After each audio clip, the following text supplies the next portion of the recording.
Hi friends, स्वागत है आपका अपने YouTube channel cricket talk with Sumit पर, जहां पर हम क्रिकेट एनालिसिस करते हैं पूरे दिन की व्यू पर और अपनी व्यू भी रखते हैं कि क्रिकेट जगत पर क्या हलचल हो रही है या फिर क्रिकेट जगत के बाहर की क्या हलचल हो रही है एक्स क्रिकेटरों या फिर कमेंटेटर या फिर एक्सपर्ट के द्वारा।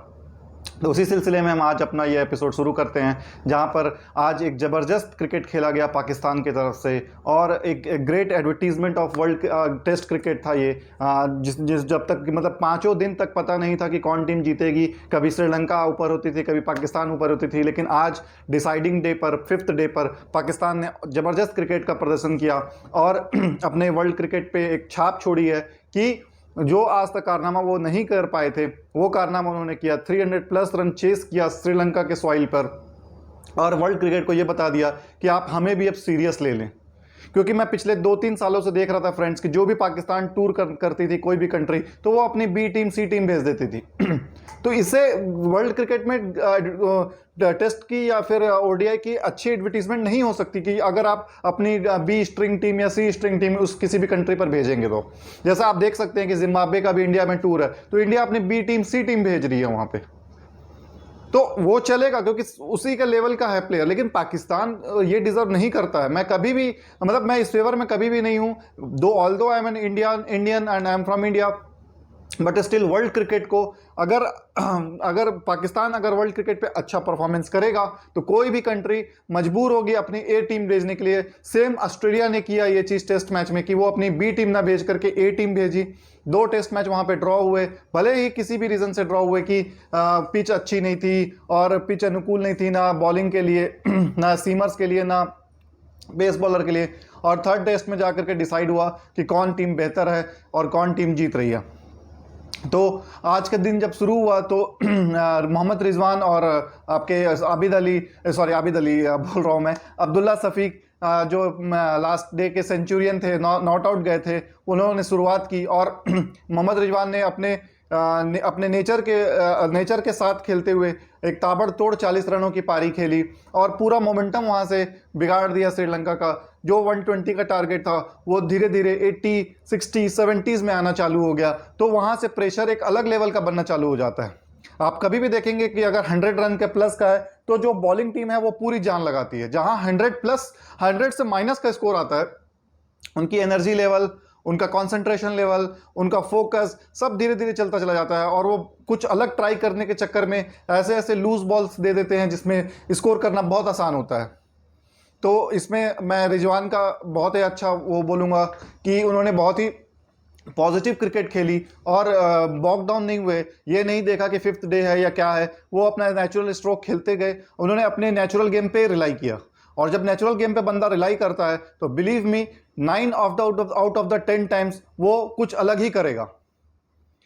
आप अगर ऋषभ पंत को बोलेंगे कि आप स्लो जाकर खेलिए तो ऋषभ पंत वहां पे आउट होकर के आ जाएंगे, लेकिन आप ऋषभ पंत को ये बोलेंगे कि आप अपनी नेचुरल गेम खेलिए, तब देखिए वो 100, 150 भी करेंगे, 180 भी करेंगे और किसी दिन देखिएगा 200 भी पार करके आएंगे वो। तो आप उसको छोड़ दीजिए, आप नेचुरल जो प्लेयर है वो नेचुरल प्लेयर्स को खेलने दिए।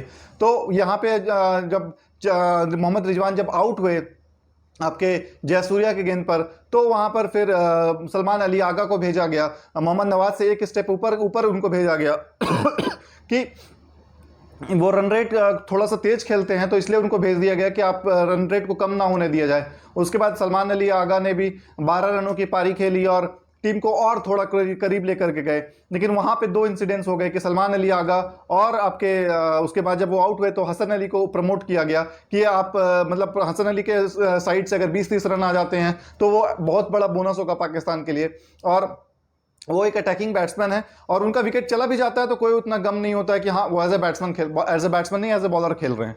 तो वहाँ पे एक जुआ खेला गया पाकिस्तान की तरफ से कि हसन अली को भेजकर प्रमोट करके ताकि वो ताबड़तोड़ खेल सके, लेकिन वो जो उनका बैट था वो चल ना सका और एक बाउंड्री वो लगा करके 4 रन बना करके वो आउट हो गए। तो वहाँ पे जब एक बैक टू बैक 2 विकेट गिरी तो पाकिस्तान खेमे में जरूर हलचल हुई होगी कि अब यहाँ से कहीं फंस ना जाए मैच। और उस समय तकरीबन 32-33 रन रह गए थे।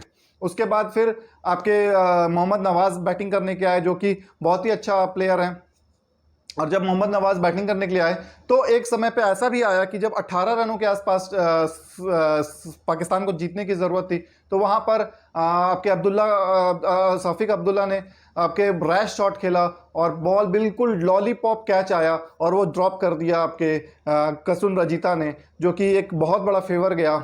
और वहाँ पे मतलब उतने रन नहीं थे कि वहाँ पे पाकिस्तान चिंता करते, लेकिन हाँ टेल एंडर आ जाते और आपके जो लोअर ऑर्डर बैट्समैन है वो वहाँ पे एक्सपोज हो सकते थे और एक आउटसाइड चांस मिल सकता था श्रीलंका को बाउंस बैक करने का। लेकिन वहाँ पे कसुन रजीता ने वो लॉलीपॉप जैसा कैच उसको ड्रॉप किया और श्रीलंका को पूरा गेम से ही आउट कर दिया। और उसके बाद आपके अब्दुल्ला शफीक ने ये ठान लिया था कि मैं अब यहाँ पे अपना विकेट थ्रो अवे नहीं करूंगा और यहाँ से जीत करके ही जाऊंगा। तो उन्होंने एक बहुत ही ज़बरदस्त इनिंग खेली, उसके बारे में हम बाद में बात करेंगे, लेकिन पहले मैं आपको ये कवर कर दूं कि मैच कैसे प्रोग्रेस हुआ। और उसके बाद जब कुछ ही रन रह गए थे, मतलब मेरे ख्याल से 11 या 12 रन रह गए थे जीतने के लिए, तो उसी समय बारिश आ गई और खेल तकरीबन 1 से सवा 1 घंटा के आसपास रुका रहा।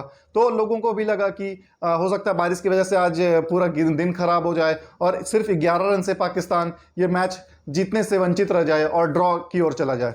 तो ऐसा हो ना सका कि 1 घंटे के बाद ही पूरे बादल जो छाए हुए थे वो हट गए और जो आसमान थे वो बिल्कुल स्काई क्लियर हो गई। और वहाँ पे फिर मौका मिला और आबिद अली और मोहम्मद नवाज ने वहाँ पे कुछ अटैकिंग क्रिकेट खेल करके 2-2.5 ओवर के बाद 2-2.5 ओवर में ही वो 11-12 रन उन्होंने मुकम्मल किया और अपनी जीत को सुनिश्चित किया कि हम यहाँ से जीत करके ही जाएंगे। श्रीलंका ने बहुत प्रयास किया। मैं कुछ पॉइंट श्रीलंका के फेवर में भी बोलना चाहूँगा कि ये जो पिच थी ये नेचुरल पिच नहीं थी। कि आप जब इंडियन सब कॉन्टिनेंट में आप मैच खेलते हैं तो चौथे तीसरे दिन से ही वो पिच क्रम्बल्ड हो जाता है और वहाँ पे इतनी स्पिन होती है कि वहाँ पे बैटिंग करना बहुत मुश्किल होता है। बट यहाँ पे बिल्कुल उल्टा हुआ। यहाँ पर आपका पहला दूसरा दिन इतना बॉल टर्न हुआ कि फर्स्ट दिन में आप श्रीलंका ऑल आउट हो गई 222 रनों पर। सेकंड डे पे पाकिस्तान। और बता रहा था फ्रेंड्स कि ये जो पिच थी ये आसान पिच नहीं थी, मतलब रिवर्स हुआ है इस पिच पर कि आपका पहला दूसरा दिन बॉल बहुत ज़्यादा टर्न हुई और पहले दिन श्रीलंका ऑल आउट हो गई, दूसरे दिन पाकिस्तान ऑल आउट हो गई, थर्ड डे पर पिच थोड़ा सा फ्लैट आउट हुआ और फोर्थ डे पर बिल्कुल भी मतलब ऐसा था कि वो ऐसा लग रहा था कि सीमेंट पिच पर मैच हो रही है। बिल्कुल सीधा सीधा बॉल जा रहा है, ना ज़्यादा कुछ एरियाज में टर्न हो रही है, ना बाउंस हो रहा है, ना लो हो रहा है। तो वहाँ पर बैटिंग करना बहुत आसान हो गया था। और पिच का ही मैं वहाँ पे ये नहीं करूँगा कि पाकिस्तान ने खेला भी बहुत अच्छा, स्पेशली आपके अब्दुल्ला शफीक ने जो कि महज अभी 22-23 साल के हैं, 98 में उनकी बॉर्न हुई है और 22-23 साल में ये मैच्योरिटी लाना और अपने 6वें ही टेस्ट मैच में ये मतलब डबल सेंचुरी तक पहुंचना और मैच वहां से फिनिश करना, ये अपने आप में बहुत बड़ा जॉब होता है। चाहे वो आप अपने होम ग्राउंड में खेलिए, चाहे वो आप अपने इंडियन सब कॉन्टिनेंट में खेलिए, चाहे वो सेना कंट्रीज में खेलिए, लेकिन सेकंड इनिंग में और स्पेशली चेस करते हुए रन बनाना और जिताना ये आम बात नहीं है। ये आप किसी से भी पूछ सकते हैं जो अपना 6वां या 7वां टेस्ट मैच खेल रहा हो बंदा, वो इतना मैच्योरिटी उसके अंदर आना। लोग उसके बाद उनके बारे में ये तक बोलना चालू कर दिए थे कि ये राहुल द्रविड़ है या राहुल द्रविड़ जैसा खेलते हैं, टेम्परामेंट है। तो नो डाउट वो है उनमें। और फोर्थ टेस्ट इनिंग पे आप अपना 400 से ज़्यादा बॉल खेलना अपने आप में ये बताता है या अपने आप में एक टेस्टिमोनी है कि what a player he is and what a calibre he has. तो अब्दुल्ला शफीक को यहाँ पे और ग्रूम करना होगा। और ये जो पाकिस्तान का मैं जो देख रहा हूँ कि जो प्रोग्रेस चल रहा है वर्ल्ड क्रिकेट में, वो मतलब देखिए, आपको अगर कांस्टेंट रहना है ना, तो कांस्टेंट रहने के लिए उसका एक ही मूल मंत्र होता है कि आपको हर डे आपको कुछ अच्छा करना होगा, बेहतर होना पड़ेगा, तभी आप कांस्टेंट रह सकते हैं या फिर कंसिस्टेंट रह सकते हैं। तो वो पाकिस्तान करके दिखा रहा है कि कोई ना कोई प्लेयर वहाँ से मूव ऑन कर रहा है या कोई ना कोई प्लेयर वहाँ से अच्छा खेलने की कोशिश कर रहा है और डे बाय डे प्रोग्रेस आ रही है, तो उससे रिजल्ट भी आपका दिख रहा है। पाकिस्तान ने इस मैच में 2-3 गलत फैसले लिए थे पिच को मद्देनजर रखते हुए, लेकिन वो सारे चीज़ आपका उन सारे जो प्लेयर्स खेले मैदान में 11 नंबर पे, उनको बाहर का शोर शराबा भी सुनाई दिया होगा कि लोग उनके अगेंस्ट में क्या बोल रहे हैं क्या नहीं बोल रहे हैं, बट उसकी परवाह ना करते हुए वो ये जो मैच जीता उन्होंने, इस जीत से सारी चीज़ें आपकी छुप जाती हैं। लेकिन यहाँ पर पाकिस्तान को गौर करना पड़ेगा कि 2-3 चेंजेस उनको लाने पड़ेंगे। जैसे कि अगर श्रीलंका में आप बॉलिंग या बैटिंग कर रहे हो तो आपको 2 पेसर और 3 स्पिनर के साथ जाना है। इसके साथ ही में अगर आपका कोई बैट्समैन है जो स्पिन कर सकता है तो उसको भी यूटिलाइज करना है। श्रीलंका ने देखिए धनंजय डिसिल्वा को यूज़ किया। Dhananjaya de Silva is a batsman, but he can bowl, he can roll over his arm. तो वो प्राइसलेस विकेट भी कभी कभी ले जाते हैं। वो पार्ट टाइम बॉलर हैं, लेकिन हमेशा क्रूशियल मोमेंट पे विकेट निकालने की उनका मादा रखते हैं। तो वहाँ पे पाकिस्तान को भी ये चीज़ देखना होगा। वो मोहम्मद नवाज ने जो सेकेंड इनिंग में 5 विकेट निकाला, उसके बाद यासिर शाह ने 3 विकेट निकाला, शाहीन शाह अफरीदी और आपके हसन अली ने फर्स्ट इनिंग में 4 विकेट और 2 विकेट लिए थे। तो इस तरह से टीम एफर्ट था, टीम कंट्रीब्यूशन था। नसीम शाह ने फर्स्ट इनिंग में बैटिंग बहुत अच्छी की, उसको आप काउंट डाउन मतलब नॉकआउट नहीं कर सकते हैं। वो जो भले ही उन्होंने 5 रन बनाए, लेकिन जो वो बाबर आजम के साथ खड़े थे पिच पर और उनको साथ निभाया और 70-80 रन का पार्टनरशिप जो फर्स्ट इनिंग में लगा लिया। अगर वहाँ पे पाकिस्तान श्रीलंका को 70-80 रन का वो लीड दे देती, तो बिलीव मी ये जो 340 का टोटल है, पाकिस्तान को 420 450 तक चेस करना पड़ सकता था, और वहाँ पे आप मेंटली वहीं पे मैच हार जाते। लेकिन वो नसीम शाह की ज़बरदस्त वहाँ पर मेंटालिटी थी कि वो पिच पर खड़े रहेंगे और अपने कप्तान का पूरा साथ देंगे, और उनका कप्तान को उन्होंने पूरा साथ दिया भी।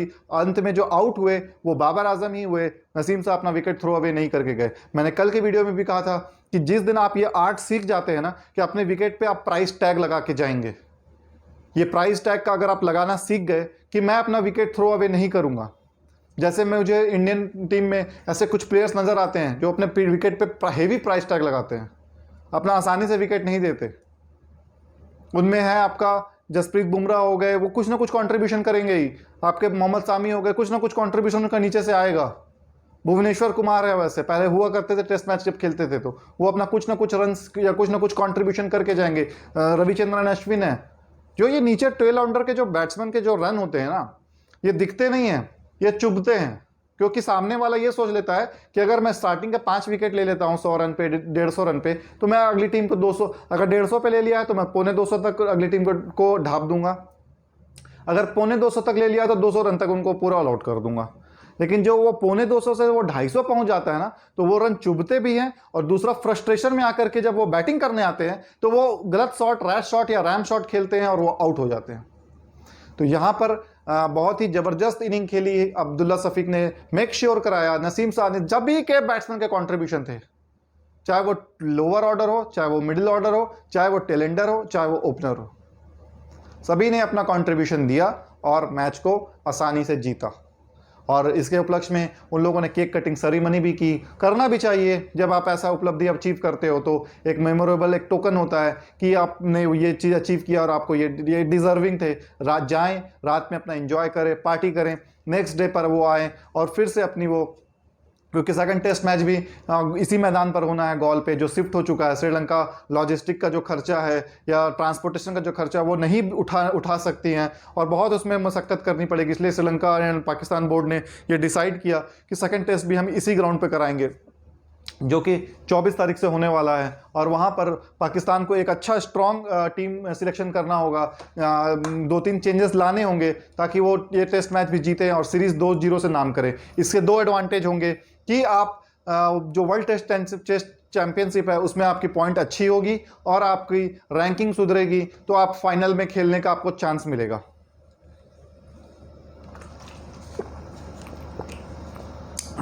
इसी के साथ हम दूसरी खबर के ऊपर बढ़ते हैं, जहां पर कल साउथ अफ्रीका और इंग्लैंड का फर्स्ट टेस्ट मैच खेला गया। ये फर्स्ट ओडीआई मैच खेला गया। ये ओडीआई मैच बेन स्टोक्स का अंतिम ओडीआई मैच था, और बेन स्टोक्स के हवाले से ये मैच उनका बिल्कुल भी अच्छा नहीं गया। बैटिंग में भी वो 5 रन पे आउट हो गए, बॉलिंग में भी उन्होंने 40-45 रन दिए 5 ओवर में, और फील्डिंग तो उनकी लाजवाब हमेशा रहती है, लेकिन वो एफर्ट्स वो नज़र नहीं आ रहा था। मतलब टोटली वो इमोशनल दिख रहे थे और लग रहा था कि ये मैच बस जैसे तैसे हो जाए, ख़त्म हो जाए और मैं मतलब मेरा पिंड छूटे, ऐसा दिख रहा था। मतलब कोई भी जोश नहीं था, कोई भी उमंग तरंग नहीं था, कोई भी प्लेयर खुश नहीं था कि हाँ ये डिसीजन की वजह से। तो बेन स्टोक्स की कमी तो डेफिनेटली खलेगी इंग्लैंड क्रिकेट को और उनके टीममेट्स को। लेकिन जिस तरह से मैच हुआ है, और साउथ अफ्रीका के जो ओपनर्स थे आपके जानेमन मलान और डिकॉक, दोनों ने बहुत ही अच्छी ओपनिंग पार्टनरशिप दी। मलान ने हाफ सेंचुरी भी मारी, मलान ने टोटल 57 रन मारे। डिकॉक वहाँ पर चूक गए मौका को, और डिकॉक तेज़ी से रन मारने के चक्कर में क्लीन बोल्ड हुए, और उनको जो बोल्ड किया क्या बोलते हैं, उनको बोल्ड किया गया। और जब वो बोल्ड हुए तो उसके बाद रसी वैंडर डुसन आए और उन्होंने बखूबी साथ निभाया और उन्होंने एक इनिंग, यादगार इनिंग खेली, 134 रन्स की, और उसमें अच्छे चौके और अच्छे छक्के भी मारे और टीम का स्कोर मूव ऑन करते चले गए। एक अच्छी पार्टनरशिप भी लगी आपके वैंडर डुसन और मार्करम पे। एडन मार्करम का रोल यहाँ पे बहुत ही हेवी है, मतलब ओपनर से वो मिडिल ऑर्डर पे शिफ्ट हुए हैं और वो मिल्किंग करते रहते हैं रन्स को, मैनूवर करते हैं फील्ड को इधर उधर, और एक अच्छी पारी खेलकर 77 रनों पर आउट हुए। एक समय पे ऐसा लग रहा था कि साउथ अफ्रीका 350 360 तक जाएगी, लेकिन अचानक से 2-3 विकेटें गिरी और जो नीचे मिडिल ऑर्डर बैट्समैन थे उनके, वो ज़्यादा रन नहीं बना पाए। डेविड मिलर हुए और आपके एंदिले फेलेक्वे हुए, इन्होंने ज़्यादा रन नहीं बना पाया अंतिम ओवरों में, और टीम का टोटल महज 333 रन पहुंचा। एक समय पे लग रहा था कि इंग्लैंड ये टीम आसानी से चेस कर लेगी। प्लेटफॉर्म भी उनको अच्छा मिला जेसन रॉय और बेयरस्टोव की तरफ से, जिन्होंने सेंचुरी रन के स्टैंड किया और टीम का टोटल ऐसा लग रहा था कि ये बहुत आसानी से इंग्लैंड 40-45 ओवर में मैच खत्म कर देगी। लेकिन वहीं पे फिर आपके जो मेक शिफ्ट कैप्टन थे केशव महाराज, वहाँ पर वो अपने आप को फिर से इंट्रोड्यूस किए और जेसन रॉय का पहला विकेट लिया उन्होंने। मिड ऑफ पे पुल मतलब शॉट खेला उन्होंने, मिड ऑफ पे स्ट्रेट खेल रहे थे और वहाँ पे कैच आउट हुए। और उसके बाद फिर रॉय का मतलब जैसा वो एक्सप्रेशन बनाते हैं फ्रस्ट्रेटेड और डिप्रेस्ड होकर के, वैसा ही एक्सप्रेशन बनाया कि मतलब वो भी एक अच्छे फॉर्म में नहीं नज़र आ रहे हैं और बुरे फॉर्म से गुजर रहे हैं। तो वो भी चाह रहे हैं कि मैं फॉर्म में जल्द से जल्द आ सकूं और अपनी इंग्लैंड टीम को विनिंग पोजीशन पे ला करके खड़ा कर सकूं, लेकिन ऐसा हुआ नहीं। और लेकिन उनके जो पार्टनर थे जॉनी बेयरस्टो, उन्होंने अच्छी पारी खेली, 63 रनों की ताबड़तोड़ इनिंग खेली, हर जगह उन्होंने बाउंड्री मारी, मतलब शॉट्स उनके देखते बन रहे थे, लग रहा था कि इन फॉर्म बैट्समैन प्ले कर रहा है। जब वो आउट हुए और उसके बाद फिर लास्ट में जो रूट ने भी पारी थोड़ी बहुत संभाली, 85-86 रन उन्होंने किया, लेकिन उनका साथ कोई नहीं दे पाया, इंक्लूडिंग बेन स्टोक्स 5 रन, फिर लियम लिविंगस्टोन 12 रन, इसी तरह से 7 रन 12 रन 18 रन, इस तरह से पारी खेल करके सब समेट गए और 277 पे इंग्लैंड बिल्कुल ताश की तरह पत्तों की तरह ढह गई। नोकिया ने यहाँ ज़बरदस्त बॉलिंग की, टोटल 4 विकेट इन्होंने निकाले थे और सभी मतलब एक समय पे तो ऐसा लग रहा था कि वो हैट्रिक पे जा रहे हैं, लेकिन बीच में एक आध वाइड बॉल हो गई थी तो वो हैट्रिक काउंट नहीं हुआ।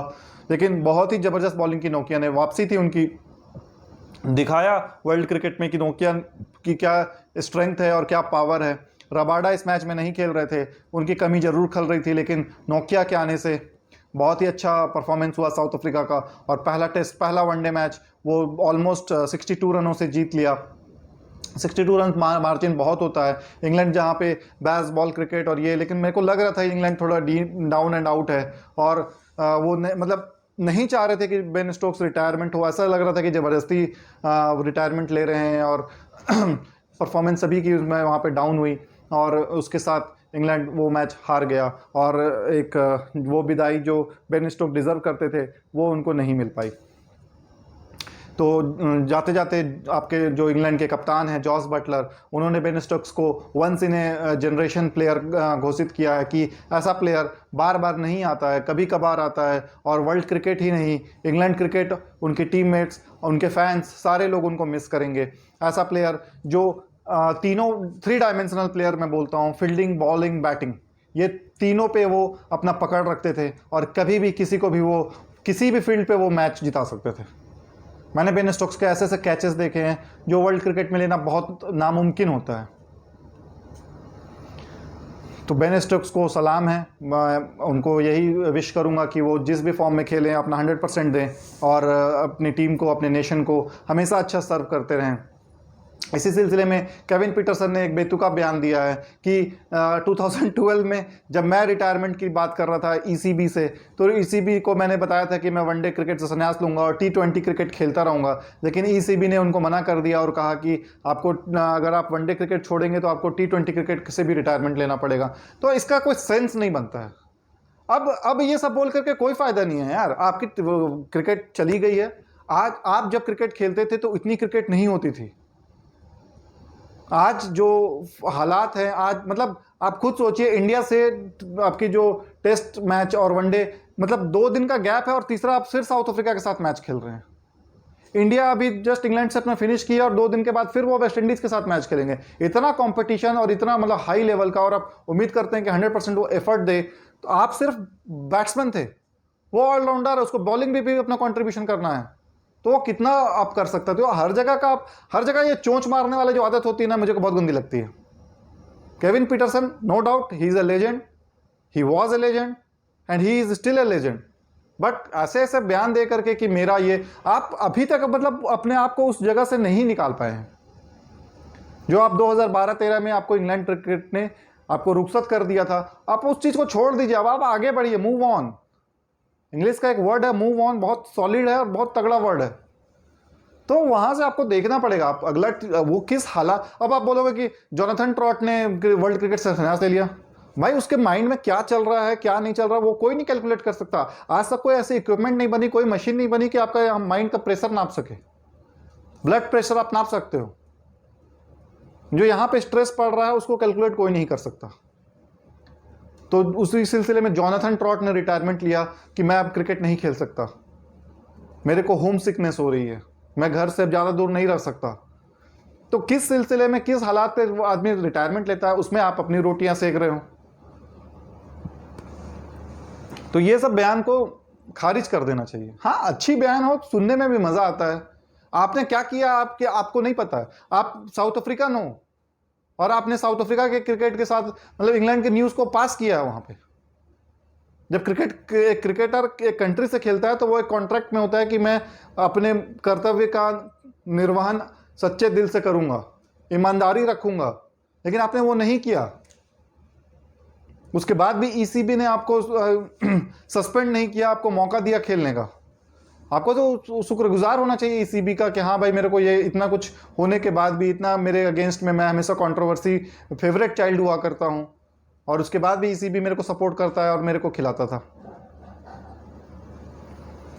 तो ये सब बयान केविन पीटरसन हो गए, सुनील गावस्कर का भी मैं देखा कि विराट कोहली मुझे 20 मिनट का समय दे दे तो मैं उनका टेक्निक ठीक कर दूंगा, या उनके दिमाग में जो चल रहा है वो ठीक कर दूंगा। अरे वो बच्चा है कि 20 मिनट में आप उसको ठीक कर देंगे। अगर इतना ही ठीक करने वाले थे तो आप अपने बेटे को ठीक क्यों नहीं किया? आपका बेटा भी क्रिकेटर था, आप अपने बेटे को तो क्रिकेटर बना नहीं सके। 4 मैच खेला, 5 मैच खेला, उसके बाद बाहर कर दिया गया। Let him play according to his own terms and condition. जब यही विराट कोहली रन मारता था, किसी से चून से चांद नहीं निकलती थी आवाज से, सिर्फ एक ही चीज निकलता था, well played well played well played. बना दूं। आपके महाराष्ट्र में इतने अच्छे बैट्समैन हैं, उनको तो आप बना नहीं पाए, उनको बनाइए ना। श्रेयस अय्यर को आप क्यों नहीं बनाते हैं? श्रेयस अय्यर के पास इतने डिफॉल्ट है, महाराष्ट्र से ही खेलता है वो, बनाइए उसको।